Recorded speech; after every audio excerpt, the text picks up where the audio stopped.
Saskia Lindsay has more on what the American Business Immigration Coalition is proposing. Saskia, what can you tell us?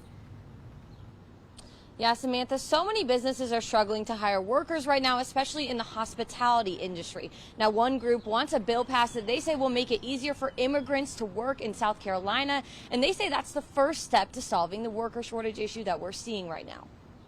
Fair ground, Sass, what's going on, and what do people need to know before they get to the gates? Yeah, Samantha, as you can see, there is a huge turnout for the first day of the South Carolina State Fair. You can see a lot of people here. Now, if you do come to the fair, you do need to wear your mask when you're in the indoor areas, like in the tents, and when you're in groups of people. Now, I've spoken to a lot of families today.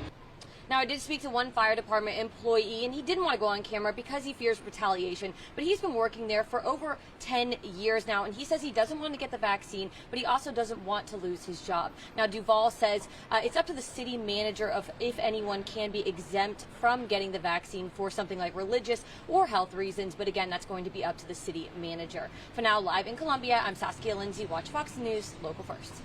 Their home is not okay. I'll show you just some of this damage, and I've been out here with the family all day, and they've been trying to clean up what has happened here. And as you can see, someone quite literally drove through the side of their home. There's the entire inside of this house is now exposed. Residents here at Boulder Creek say they have no working heat, so they're using space heaters and even their ovens in some cases to stay warm, something that Chief Jenkins says is extremely dangerous. Now, currently in South Carolina, there are 14,000 students who are positive for the virus and over 4,000 teachers. Now, there is a list on our website of schools that are transitioning back to virtual learning, and we're updating that frequently, so you can go there to see the latest updates. For now, live in Lexington County, I'm Saskia Lindsay. Watch Fox News, Local First. According to the FBI, homicides across the nation are up around 30%, and unfortunately, homicide numbers across the Midlands are following that same troubling trend. I was able to speak to some parents who are here picking up their kids, and they said they are satisfied with the extra security measures the school is making to make sure that parents and staff and students are feeling safe. Now, everything today did look a lot different from last Wednesday. Sass, you've been following this story for the last few days. What's the latest update today? Yeah, Samantha, we still don't know the name of this suspect yet, but we do know she is cooperating with authorities. Now, what she's being accused of is leaving the scene of two separate hit-and-run incidents. Yeah, Samantha, the Students in Action program is all about students from across the state coming together and identifying problems in each of their communities, and their job is to try to help fix them.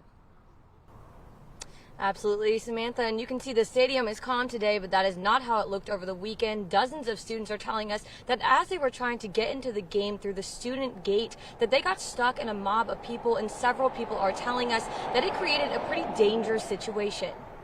Yeah, Samantha, parents are telling me that exact same thing. With COVID numbers getting so high in schools, more students are having to go back to virtual learning. And parents are telling me all the switching back and forth from virtual to in-person learning is making it hard for students to keep their grades up.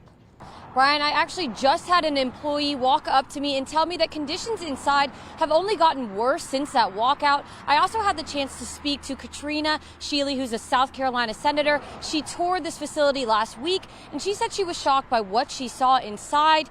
President Joe Biden will be delivering the commencement speech here at South Carolina State University in the building right behind me tomorrow morning. Now, I was able to speak to some students on campus today who say they're so excited to have the president here tomorrow as the city of Orangeburg prepares for this huge and historic visit. I've spoken to several employees here at the DJJ along with families of inmates who have been fighting for Director Pugh to step down for several months now.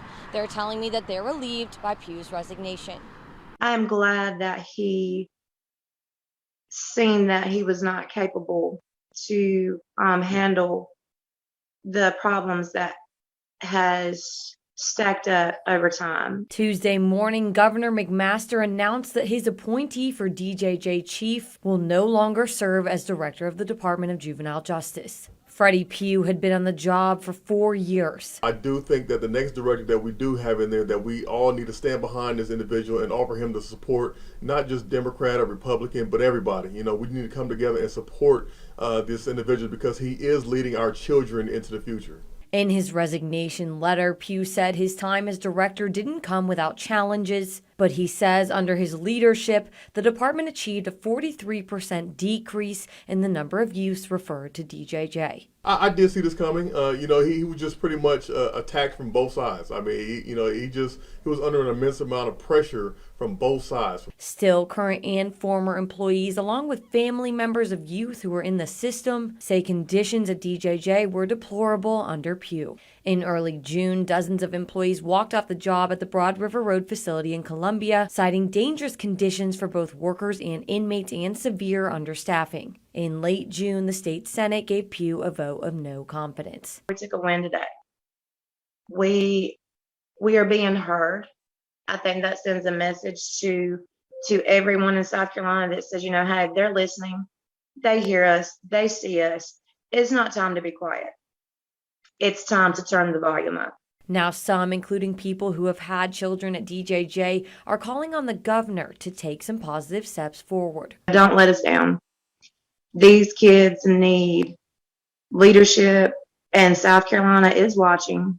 I will be watching. And as I've said before, I hold him personally responsible for anything and everything, whether it is good, whether it is bad. I will hold him responsible for it because he is South Carolina's leader. I think our governor can do a little bit better with handling this situation. But now that our executive director has resigned, I think that he will take the time now to really look at this situation and really get it right this time. Now, the next person who Governor McMaster nominates to be director of the Department of Juvenile Justice will have to be approved by the South Carolina State Senate. Reporting in Columbia, I'm Saskia Lindsay, Watch Fox News, Local First.